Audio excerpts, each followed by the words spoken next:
Hello, Seiiti Arata. For a long time, psychology was seen as a way of caring for mental disorders and illnesses. And currently, the role of psychologists has not been restricted to acting to remedy diseases, but to prevent them from happening. More and more, positive psychology is finding discoveries of practices that can be used to bring you authentic happiness. So today, I will share with you the main concepts of positive psychology, in particular, the three model pillars that Martin Seligman suggested in his work on authentic happiness. And we'll also see a more, updated model called PERMA, which is a model of 5 elements that go beyond simple joy and achieve a life of meaning and fulfillment. Conditioning happiness to external events is a big mistake. When we condition happiness, we are inventing conditions without which we are not allowing ourselves to be happy. To condition happiness is to think things such as, when I lose weight, well, then I will be happy. When I get a job or a salary raise, I will be happy. When I buy a car or a house, then I will be happy. It is a big mistake to believe that authentic happiness will only come when we have some object or achievement. It is not a smart idea to condition our happiness to some achievement. Authentic happiness does not appear after we reach a goal, such as learning some skill or achieving something like financial independence or even finding great love, nor it can be conditioned by an experience like traveling or getting married or curing an illness. So in the case of acquiring objects or achieving goals or living experiences, what we need to be careful about is not to be putting conditions for happiness. Being happy without reason is the most authentic form of happiness. It is positive to have aspirations and seek improvements, but it is not positive to be attached to the results. Statistics of economic growth and happiness, they show that even when different nations thrive financially, there is no proportional increase in people's happiness rates.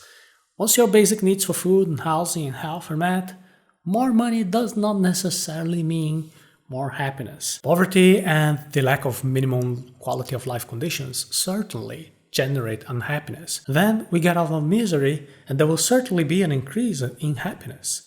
The person who only earns 1 minimum wage will definitely be happier earning 3 minimum wages. But the person who already earns, 1,000 minimum wages will not have the same increase in happiness when earning 3,000 minimum wages. Happiness is tied to being and not having.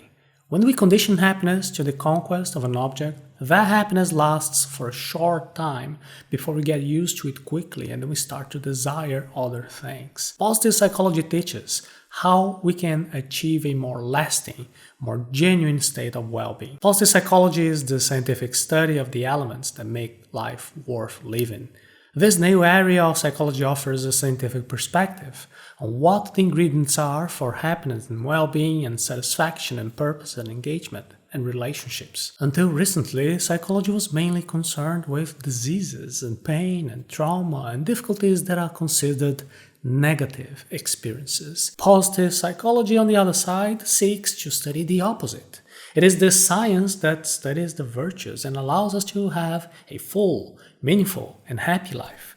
So in addition to studying happiness, we also study optimism and gratitude and engagement and high performance and compassion, self-esteem, and creativity. The study of happiness is based on scientific experiments that evaluate how people react to different types of conditions. These studies are published and the entire scientific community can read the details of the experiment and try to replicate the same results, criticizing and also seeking new conclusions. Thus, positive psychology seeks to understand which are the different approaches, proven by science, to have a better quality of life. The conclusion of these studies points to a single path.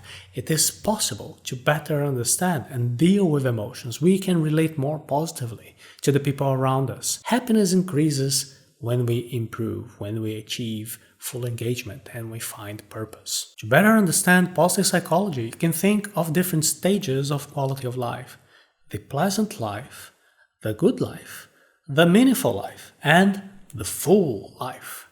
Pleasant life is full of positive emotions. In a pleasant life, we passively enjoy emotions such as joy and fun and contemplation and gratitude and serenity. These feelings are present in great quantity, frequency, and also intensity. Now, the second stage is the good life. The good life happens when you are more active in your positive experience. Instead of simply relying on luck and chance to be feeling positive emotions, you kind of make a conscious effort to improve yourself. For example, you dedicate part of the time to activities of gratitude and meditation and volunteering and social activities with the intention of developing your skills to have more positive emotions. And then there is an even greater stage of happiness. It is the meaningful life, which is represented by effort and dedication to achieve a state of flow, of total involvement in an activity that in itself brings enormous satisfaction. The flow state is one in which you're fully involved, concentrated, absorbed. Your focus on the activity is so intense that you don't even realize that several hours have passed. You forget to eat a meal or even don't realize it's already bedtime. And finally, the highest stage of happiness is the full life. In full life, you live all these previous stages in an integrated way. And you also feel that you belong to something bigger, that you're serving the community rather than simply seeking individual advantages. You're living with purpose when you are at that stage. As long as there is sincere interest, you can elevate your life towards higher stages of authentic happiness, and this can be learned by applying the findings of positive psychology. According to Martin Seligman, this construction of happiness is done by working on these three main pillars. Number one, positive emotions and experiences. For example, joy, inspiration, love. Number two, positive personality traits. For example, personal virtues and skills. Number three, positive institutions. For example, our work, our family. We'll now explain each one of these pillars in more detail. Pillar number one is positive emotions and experiences. You can find positive emotions in the past, in the present, or in the future. So when you're thinking about your past, seek out the positive emotions of moments when you felt joy, contentment, pride, serenity. You can find several positive moments as long as you dedicate yourself to do this. This dedication is necessary because some people maintain a disproportionate amount of time and focus on the negative events of the past. This is a very good explanation for the weakening of the positive emotions. Please don't accept the determinism that negative childhood events always will cause you problems. As much as you may have a difficult past, it's always possible to make an effort to value the existing positive experiences you had. There are activities proven to increase positive emotions towards the past, such as the expression of gratitude, forgiveness, forgetfulness. Within the happiness course, we have guided activities for you to do, and you can visit arata.se/happiness to gain access. Regarding the present moment, there are two main sources of positive emotion: pleasures and gratifications. Pleasures, they are momentary. They cause a feeling of instant reward, such as eating sweets or watching a movie or meeting good friends. On the other hand, gratification can bring you a positive emotion despite being sometimes physically painful, like running a marathon. Or they also might represent a certain sacrifice, like dedicating your time to voluntary activities. And regarding the future, you can find positive emotions in hope, in a dream for a better life, in the optimism that it is possible to act to achieve results. Pillar number two is positive states and personality traits. There are virtues that can and should be worked on daily to improve our potential, such as knowledge, courage, love, justice, moderation, and transcendence. And for each of these virtues, there are specific forces that can be developed. For example, within the virtue of knowledge, you can find and develop different strengths, personal strengths such as curiosity, a taste for learning, your organization, your perseverance, your critical thinking. Every person can develop strengths and virtues as long as they have the will and they dedicate the necessary time with good guidance. So by doing a specific exercise, you can find the areas that have the greatest fitness and potential for you to develop even further. Pillar number three, positive institutions and organizations. For a good understanding of who we are, it is also necessary to observe which groups we belong to. Authentic happiness requires assessing not only the individual person considered in isolation, but also the organizations and the institutions in which the individual participates. For example, how is the quality of our relationship, our marriage? What about the family in general? What about the corporate culture of the company in which we work. In the same way we need to improve the virtues and strengths in the individual level, it is necessary to take care of each of the institutions that are part of our life. For example, how can you develop your personal strengths in your work? Are you collaborating today in a company that has a toxic culture? Doesn't it make more sense to seek to flourish your career and vocation, perhaps in a different environment? You can always keep your radar alert to ask yourself if your life has meaning, as this is an essential component of authentic happiness. Authentic happiness is found in life with meaning. To go to the next level of your quality of life, you need to change your focus. Stop just solving problems. Start focusing on strengthening your qualities and living with purpose. For that, count on the development of your virtues, of your strengths, your abilities. Just looking for positive emotions may not be enough for a full life. At the beginning of positive psychology, the central theme of research was just happiness. And you see, science is always advancing, and today we have better models. Positive psychology today is concerned with something greater than simple joy. It is now about well-being as its main object. Martin Seligman's new model of the theory of happiness now presents 5 elements for a happy life and well-being. These are forming the acronym PERMA, which is positive emotions, engagement, relationships, meaning, and accomplishment. Let us now know in more detail each one of these 5 elements to better understand our emotions and achieve true satisfaction. Positive emotions have a multiplier effect. When we feel positive emotions, we are able to improve our performance, we have better results, and this further increases our well-being. When we change our mindset to have a more positive attitude in the face of a challenge, there is a change in our levels of dopamine, of serotonin, endorphins, and oxytocin. And all of this contributes to feeling good, willing to believe that the future will be even better. And when we start projects with the belief that it is possible to achieve good results, you can be sure we can act with superior performance. Positive emotions are a kind of a fuel that helps us to achieve better results in all areas of life. Engagement happens in the activities that we like to do and are the appropriate level of challenge for us. What do you do that makes you completely engaged? Flow level engagement occurs when you're doing some work that you're so concentrated that you basically lose track of time altogether.